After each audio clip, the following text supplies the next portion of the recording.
नमस्कार। Indian geography के नए लेक्चर में आपका स्वागत है। आज हमारे इस लेक्चर का टॉपिक है दक्षिण का प्रायद्वीपीय पठार। दक्षिण के प्रायद्वीपीय पठार को पढ़ने से पहले हमें समझना चाहिए कि दक्षिण का प्रायद्वीपीय पठार किसका हिस्सा है, कैसे बना दक्षिण का प्रायद्वीपीय पठार। जैसे हमने उत्तर का पर्वतीय क्षेत्र देखा कि उसका निर्माण कैसे हुआ, वो फोल्ड के रूप में कैसे ऊपर उठ के आया, तो ऐसे ही हमें देखना है कि जो दक्षिण का प्रायद्वीपीय पठार है वो बेसिकली कैसे बन रहा है। तो अगर मैं उसके बनने के बारे में बात करूं तो उसकी शुरुआत होती है उसी समय से जब गोंडवाना लैंड का विखंडन होता है। आप थोड़ा सा और पीछे जाके चीजों को समझिए। तो शुरुआत में हमने आपको बताया था कि एक पिंड था जिसका नाम था पेंजिया, जहां पे सारे महाद्वीप जो आपको आज अलग अलग दिखाई देते हैं, ये सभी महाद्वीप पहले एक जगह जुड़े हुए थे, उसको नाम दिया गया था पेंजिया। कार्बोनिफेरस काल में पेंजिया में एक विखंडन हुआ, यानी उसके दो टुकड़े हुए।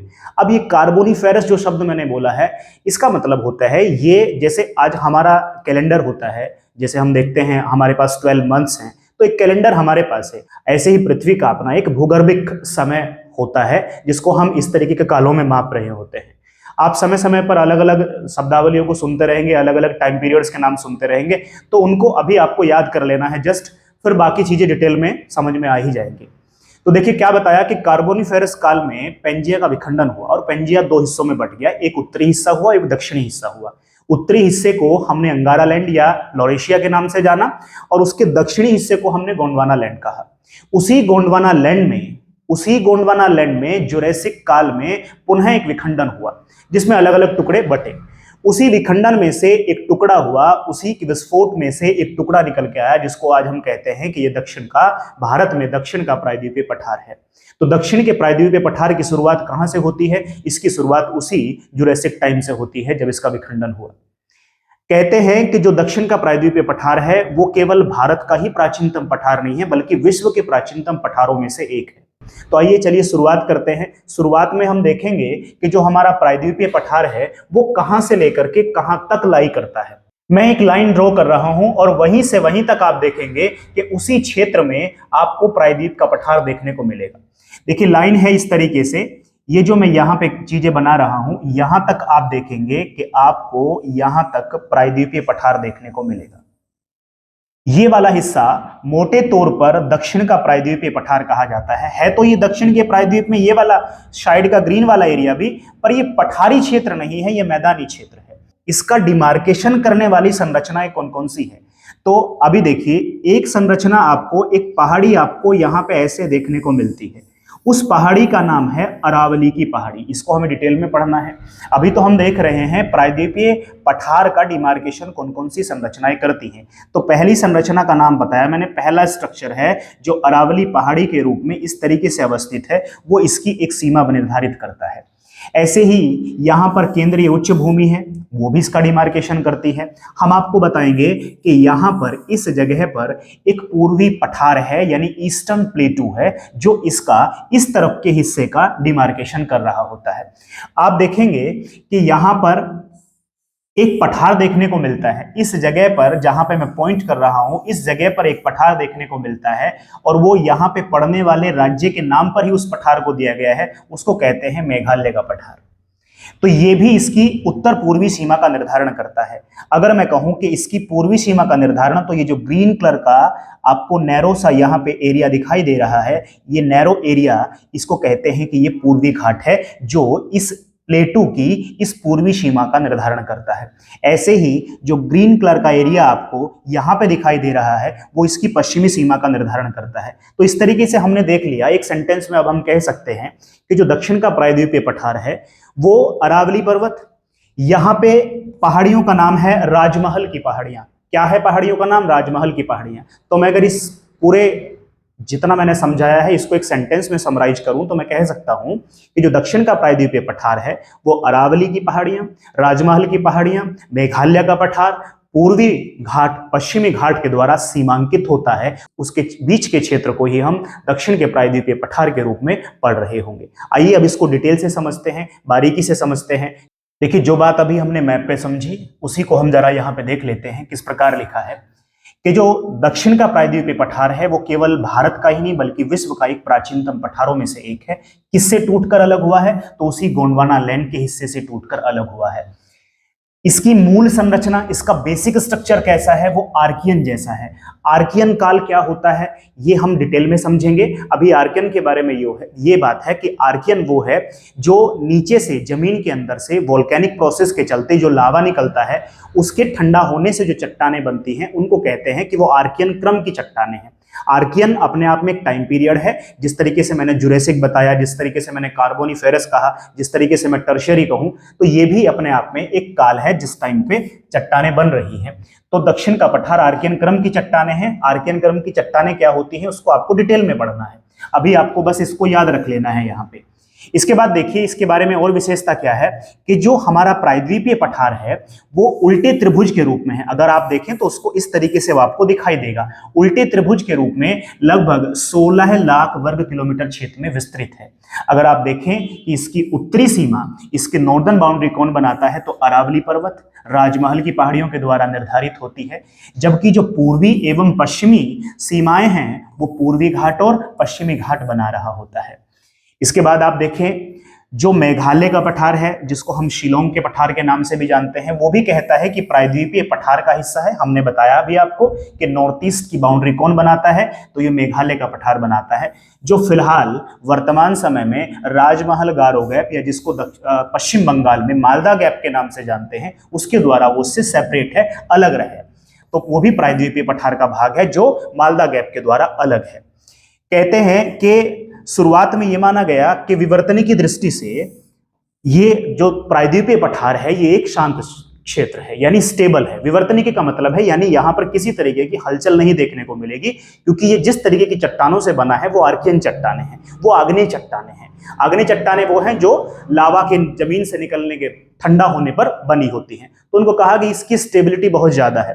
पर कुछ वर्षों पहले जब यहां पर भूकंप देखा गया तो वो मिथ जो है वो टूट गया और अब माना जाता है कि अब यहां पर जो ये शांत क्षेत्र बताया गया था, यानी यहां पर भूकंप आने की संभावना काफी कम थी, लेकिन जब कोयना और लातूर में भूकंप आए तो इस पर क्या लग गया, प्रश्न चिन्ह लग गया। यानी अगर आप सब सवाल पूछे, ऐसा स्टेटमेंट दे कि जो दक्षिण का प्रायद्वीपीय पठार है वो भूकंप से पूर्णतः अप्रभावित है, तो पूर्णतः वाले शब्द को जरा आप ध्यान देंगे, पूर्णतः अप्रभावित नहीं है। हाँ ठीक है, अगर आप उत्तर के पर्वतीय क्षेत्र और दक्षिण के प्रायद्वीपीय क्षेत्र के बीच में तुलना करें तो उसकी तुलना में इसकी स्टेबिलिटी थोड़ी ज्यादा है, बट आप इसको ऐसा नहीं कह सकते कि ये क्या है, कंप्लीटली स्टेबल है। इस बात को थोड़ा सा आप ध्यान रख के चलेंगे। प्रायद्वीपीय पठार को आसान भाषा में और सही से समझने के लिए हम इसका क्लासिफिकेशन करके समझते हैं।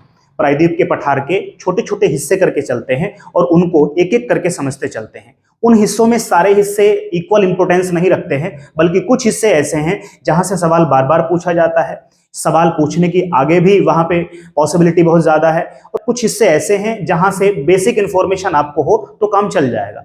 तो हम उन्हीं पे उतना ही ध्यान देंगे, उतनी ही इंटेंसिटी के साथ फोकस करेंगे जितनी इंटेंसिटी से आयोग सवाल पूछता है।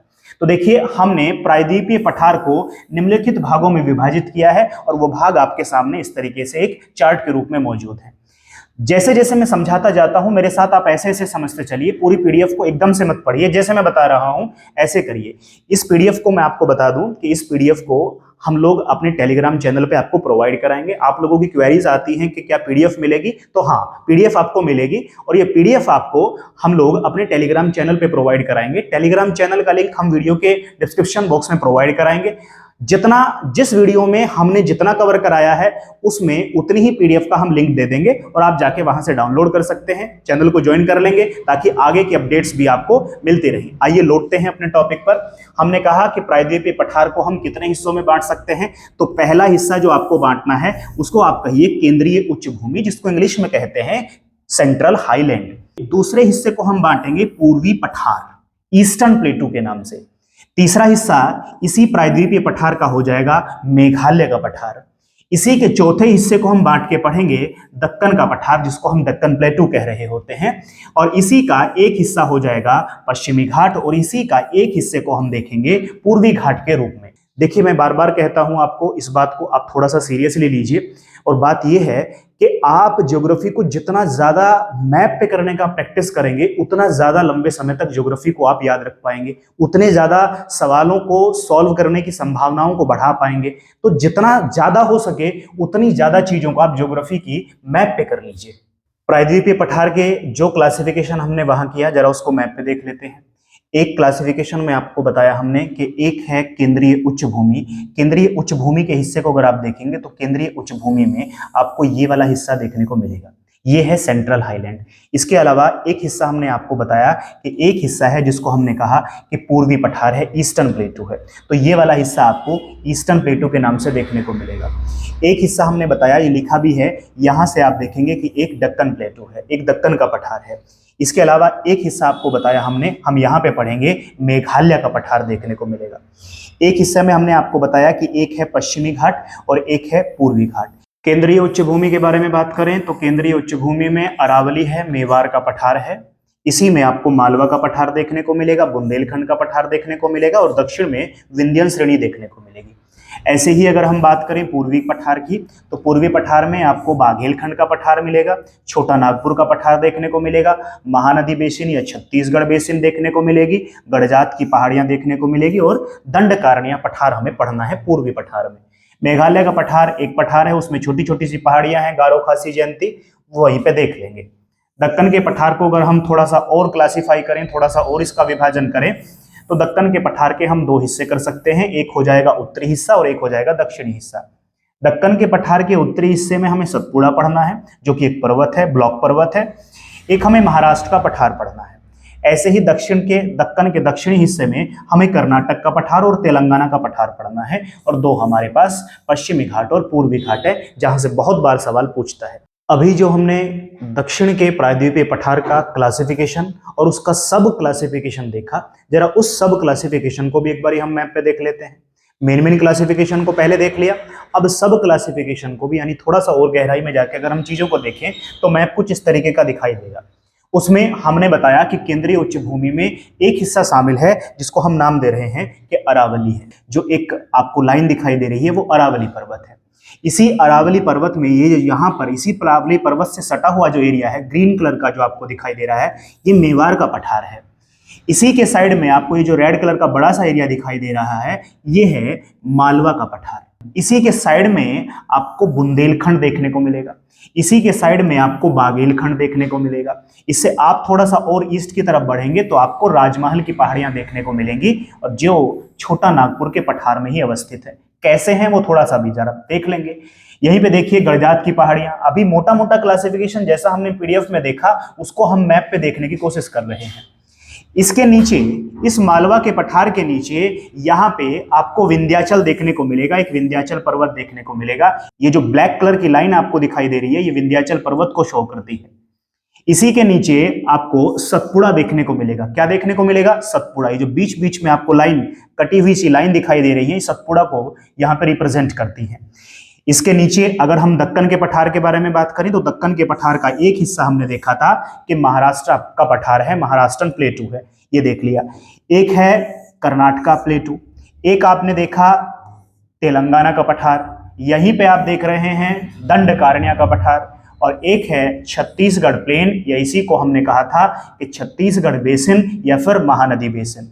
ये जो बीच बीच में आपको लाइन कटी हुई ब्लैक कलर की लाइन जो दिखाई दे रही है, उसको नाम देता है ईस्टर्न घाट, और जो एक सतत रूप से आपको एक कंटिन्यूअस लाइन आपको ऊपर से नीचे दिखाई दे रही है, उसको नाम देता है वेस्टर्न घाट। ये मैप अगर आप देखें तो इधर आपको मेघालय यानी मेघालय का पठार देखने को मिलेगा। ये मैप अपने आप में बहुत कुछ कहता है। मैंने बताया आपको कि अगर आप जितना भी आपने लिखा है, जितना भी आपने पढ़ा है, अगर आप उस चीज को मैप पे सजा लेते हैं तो हमारा माइंड जो है, खासतौर से सबकॉन्शियस माइंड जो है, वो पिक्टोरियल चीजों को ज्यादा लंबे समय तक याद रखता है, उसमें वो चीजें छप जाती हैं। तो अगर आप चीजों को इस तरीके से सजा करके याद रखेंगे तो लंबे समय तक याद रख पाएंगे। आइए एक एक टॉपिक को समझते हैं, एक एक पॉइंट को उठाते हैं और समझने की कोशिश करते हैं। अगर हम अरावली की शुरुआत करें, इस केंद्रीय उच्च भूमि का पहला हिस्सा था अरावली, तो अरावली की शुरुआत होती है उत्तर में दिल्ली से।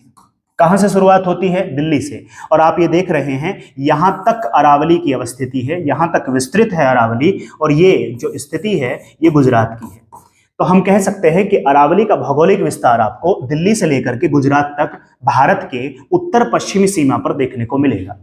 अगर आप देखें तो अरावली दिल्ली से लेकर के गुजरात तक लगभग 800 किलोमीटर की लेंथ में फैला हुआ है। कितनी लेंथ में फैला हुआ है? 800 किलोमीटर की लेंथ में फैला हुआ है। अरावली पर्वत की एक विशेषता यह है कि अरावली विश्व का प्राचीनतम मूर्धार पर्वत है, जो कि एक अवशिष्ट पर्वत का उदाहरण है। अब प्राचीनतम तो समझ में आता है, मूर्धार भी समझ में आता है, क्योंकि इससे पहले हमने उत्तर का पर्वतीय क्षेत्र पढ़ लिया है। अब ये अवशिष्ट क्या होता है? अवशिष्ट को इंग्लिश में कहते हैं रेजिडुअल माउंटेन। अवशिष्ट का मतलब होता है जो अब अवशेष मात्र बचा हो, यानी जिसकी स्थिति जैसी थी, जो वास्तविक रूप में पर्वत था, आज आपको पर्वत के रूप में दिखाई नहीं देता है, बल्कि कहीं कहीं पर उसके अवशेष बचे हैं। जैसे आप दिल्ली जाइए, दिल्ली वाले एरिया में आपको जेएनयू या फिर आप थोड़ा बहुत देखेंगे तो राष्ट्रपति भवन के आसपास आपको रिजेस दिखाई देंगी, पहाड़ियां दिखाई देंगी। इसके अलावा आपको दिल्ली में माउंटेन्स दिखाई नहीं देते हैं। पर हम तो कह रहे हैं यहाँ पर कि अरावली की अवस्थिति दिल्ली से लेकर के गुजरात तक है, तो बीच बीच में इसका अपरदन हो गया है, कटाव हो गया है। उसकी वजह से आज इसको हम कहते हैं कि अवशिष्ट पर्वत का उदाहरण है। ये भी अपने आप में एक सवाल बनता है। अगर आप देखते हैं तो अरावली के इस तरफ जो आप देखते हैं, यहाँ पे ये राजस्थान है, और राजस्थान में यहाँ पे आपको जानकारी होगी कि यहाँ पे थार का मरुस्थल है। और अरावली के इस तरफ अगर आप देख रहे हैं तो इस तरफ आपको मेवाड़ का पठार या मालवा का पठार देखने को मिलता है। अगर मैं आपको एक छोटी सी बात बताऊं तो छोटी सी बात यह है कि देखिए, यहां से यहां पे आपको इस तरीके से ये उत्तराखंड देखने को मिलेगा, और इसी उत्तराखंड से एक नदी निकलती है जो प्रमुख नदी है, जिसका नाम है गंगा नदी। यहां पर इस अरावली के ईस्ट साइड में गंगा नदी अपवाह तंत्र है। अगर गंगा नदी अपवाह तंत्र है, यानी गंगा और गंगा की सहायक नदियां अरावली के ईस्ट में बहती हैं। और अरावली के अगर आप वेस्ट में देखेंगे तो अरावली के वेस्ट में आपको थार का मरुस्थल देखने को मिलेगा। एक तरफ नदियां बह रही हैं, नदी है, सहायक नदियां हैं, पूरा एक सिस्टम तंत्र काम कर रहा है, तो वहां पे सिंचाई की या जल की अवस्थिति अच्छी खासी होगी, वहां पे सिंचाई की उपस्थिति ठीक ठाक होगी। और दूसरी तरफ आप मरुस्थल देख रहे हैं तो वहां पे कहीं ना कहीं जल का अभाव होगा। तो अब हम एक स्टेटमेंट के रूप में अरावली को पढ़ते हैं कि अरावली जो है वो एक जलवायु विभाजक है, और साथ ही साथ अरावली एक जल विभाजक भी है, क्योंकि अरावली पहाड़ी से कुछ नदियां हैं, जैसे लूनी है, बनास है, वो आप देखेंगे कि अरावली से थार के मरुस्थल से होते हुए कच्छ के रण तक पहुंचेंगी। और अरावली से ही निकलने वाली कुछ नदियां हैं जो किसका हिस्सा बन जाएंगी? गंगा नदी तंत्र का हिस्सा बन जाएंगी। एक स्टेटमेंट अरावली के बारे में यह भी हो सकता है कि अरावली जो है पश्चिम के शुष्क या अर्धशुष्क क्षेत्र को पूरब के आर्द्र या उपाद्र क्षेत्र से अलग करता है। क्या कहता है कि अरावली पश्चिम के शुष्क या ड्राई या सेमी एरिड एरिया को किससे अलग करता है? उपाद्र या आर्द्र क्षेत्र से अलग करता है, क्योंकि इस तरफ वाले एरिया में आपको जल की उपस्थिति देखने को मिलेगी, यानी यहां पर जल रहेगा, आर्द्रता रहेगी, ह्यूमिडिटी रहेगी, और इस तरफ इसके कंपैरिजन में कम रहेगा। तो अरावली एक जलवायु विभाजक और एक जल विभाजक हो जाता है। आइए इस बात को जरा पीडीएफ पे देख लेते हैं। देखिए, प्रायद्वीपीय भारत की उत्तर पश्चिमी सीमा पर अवस्थित है। कैसा पर्वत है? एक अवशिष्ट पर्वत का उदाहरण है। विश्व के प्राचीनतम मूर्धार पर्वतों में से एक है। लंबाई कितनी है? दिल्ली से लेकर के गुजरात तक 800 किलोमीटर लंबा है। कहां से शुरू होता है? दिल्ली से शुरुआत होती है, पालनपुर गुजरात तक फैला है। उदयपुर के निकट इसी को बरगा के नाम से, और दिल्ली के समीप इसी को दिल्ली की पहाड़ियों के नाम से या दिल्ली रिज के नाम से जानते हैं। इसका सबसे ऊंचा जो हाईएस्ट पीक है, जो सर्वोच्च शिखर है, वो है गुरु शिखर। और गुरु शिखर जो है वो माउंट आबू पर है। कहां पर है? गुरु शिखर जो है वो आबू पहाड़ी पर है। और इसी पहाड़ी पर जैन का एक प्रसिद्ध मंदिर दिलवाड़ा का जैन मंदिर है। अगर आप देखेंगे इस गुरु शिखर की हाईएस्ट पीक जो है, इसकी ऊंचाई है 1722 मीटर। अगर अरावली के भौगोलिक विस्तार के बारे में बात करें कि किस किस राज्य में उसका भौगोलिक विस्तार तो देखने को मिलता है, तो देखिए, पहले दिल्ली है, दिल्ली के थोड़ा सा नीचे में हरियाणा है, उसके बाद राजस्थान है और गुजरात तक है। तो अगर एक स्टेटमेंट दे आपको कि अरावली जो है निम्नलिखित में से कितने राज्यों में अवस्थित है, 3 राज्यों में है, 4 राज्यों में है, क्योंकि यूपीएससी इस तरीके का सवाल पूछ चुका है। हो सकता है अदर स्टेट के एग्जाम्स में भी इस तरीके के सवाल देखने को मिले। यूपीएससी ने सवाल पूछा कि हिमालय का विस्तार निम्नलिखित में से कितने राज्यों में मिलता है, और संख्या दी थी 5 राज्य, 6 राज्य, 7 राज्य। ऐसे ही आपको पूछ सकता है कि अरावली का विस्तार कितने राज्यों में है। तो देखिए, अगर वो स्टेटमेंट दे कितने राज्यों में है, तो देखिए, हरियाणा एक राज्य है, राजस्थान है, गुजरात है, दिल्ली राज्य नहीं है। तो ये देखना पड़ेगा आपको कि वहां पे 3 राज्य और एक यूनियन टेरिटरी है। अगर इसने 4 ही दिया है तो फिर आप अपने हिसाब से चीजों को मैनेज करेंगे, बट आपको पता रहना चाहिए कि कहां कहां पर उसका भौगोलिक विस्तार देखने को मिलता है। नेक्स्ट फैक्ट है कि अरावली पर्वत केंद्रीय उच्च भूमि को, सेंट्रल हाईलैंड को, क्योंकि सेंट्रल हाईलैंड का ये खुद भी हिस्सा है, तो केंद्रीय उच्च भूमि को राजस्थान बांगर से अलग करता है। यह एक जलवायु विभाजक भी है, जो पूर्व के ऐसे अरावली है, इस तरफ का पूरब है, पूरब में उपाद्र क्षेत्र देखने को मिलेगा आपको, और इस तरफ आपको शुष्क या अर्धशुष्क देखने को मिलेगा। क्या कहता है कि एक जलवायु विभाजक है जो पूर्व के उपाद्र क्षेत्र को पश्चिम के अर्धशुष्क सेमी एरिड या फिर एरिड एरिया से, मरुस्थल से अलग करता है, इसलिए क्या हो जाता है, एक जलवायु विभाजक हो जाता है। कौन? अरावली। अरावली के बारे में सीधे फैक्ट्स चले गए। अरावली के बारे में कि अरावली की हाईएस्ट पीक का नाम गुरु शिखर है, ये अब नहीं पूछता है, अब पूछेगा कि अरावली क्या एक जलवायु विभाजक है। नेक्स्ट पॉइंट है, यह एक जल विभाजक भी है, एक वाटर डिवाइजर भी है, उसका भी काम करता है। कैसे? गंगा के मैदान के अपवाह क्षेत्र को राजस्थान बांगर से अलग करता है, राजस्थान के मैदान से अलग करता है। इससे कुछ नदियों का उद्गम भी होता है, जैसे लूनी नदी है जो राजस्थान बांगर और थार मरुस्थल से होते हुए गुजरात के कच्छ के रण में विलुप्त हो जाती है, जो कि एक अंतः स्थलीय अपवाह का उदाहरण है, वो हम देख लेंगे बाद में। और बरसात के दिनों में ये लूनी नदी कहाँ पे गिर जाती है? ये गिर जाती है अरब सागर में। तो इससे कुछ नदियां भी निकलती हैं, जिसमें एक प्रमुख नदी का नाम है लूनी। लूनी जो है अंतःस्थलीय प्रवाह का उदाहरण है, इनलैंड वाटरवेज का उदाहरण है। वो क्यों है? क्योंकि लूनी नदी सामान्य दिनों में आपको किसी सागर तक जाती हुई दिखाई नहीं देगी, बल्कि कच्छ के रण में ही, यानी किसी स्थल की भूमि स्थल में ही विलुप्त हो जाती है, इसलिए वो अंतःस्थलीय प्रवाह का उदाहरण है। पर बरसात के दिनों में उसका विस्तार जो है वो कहां तक हो जाता है? अरब सागर में वो निकास होता है उसका। अगर आप अरावली को देखें तो खनिज की दृष्टि से यह क्षेत्र विशेष स्थान रखता है। यहाँ धात्विक और अधात्विक खनिज मिलते हैं, यानी यहाँ पर आपको मिनरल्स भी देखने को मिलेंगे, जैसे तांबा, सीसा, जस्ता, अभ्रक, चूना पत्थर इत्यादि। पर आप देखेंगे औद्योगिक विकास यहाँ पर नहीं हो पाया है। क्या नहीं हो पाया है? औद्योगिक विकास यहाँ नहीं है, जबकि खनिज यहाँ पर मिलते हैं, और किसी भी क्षेत्र में औद्योगिक विकास के लिए कच्चे माल के रूप में इन्हीं खनिजों का इस्तेमाल होता है, बट यहाँ पर औद्योगिक विकास नहीं है। अरावली को समझने के बाद अब इसके बाद हम नेक्स्ट वीडियो में समझेंगे मेवाड़ के पठार को, मेवाड़ के पठार की क्या विशेषता है, उसके बाद हम मालवा के पठार को समझेंगे। तो मिलते हैं एक नई वीडियो के साथ, तब तक के लिए धन्यवाद।